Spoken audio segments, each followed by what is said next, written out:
ધરપકડ કરવામાં આવી છે જયદીપભાઈની. આખરે આપનું શું માનવું છે જે નવનીતભાઈ માટે થઈને તમામ લોકોએ જે રજૂઆતો કરી હતી તેને આખરે ન્યાય મળ્યો એવું આપ માનો છો? હવે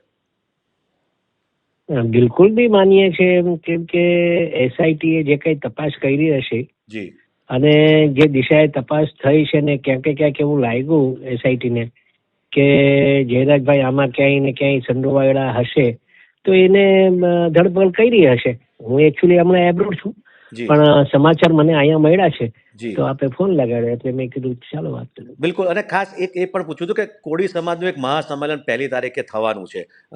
આમાં આ મુદ્દો પણ લેવાના હતા, તો હવે આ સંમેલનમાં હવે આ મુદ્દો રહેશે? કદાચ આના માટે કદાચ સંમેલન હશે કે નહીં મને ખ્યાલ નતું, પણ હું માનું છું કે હવે તો કોઈ સંમેલન ને એવું ન કરવું જોઈએ, કારણ કે ભાઈ આ જે ન્યાયની વાત હતી એ ન્યાય મળી ગયો છે. એટલે હવે આપણે એસઆઈટી જે તપાસ કરતી હતી ને તપાસના અનુસંધાને જે આ ધ્યાન ઉપર આવ્યું છે તો હવે બીજો કોઈ ઇસ્યુ રહેતો નથી એમ.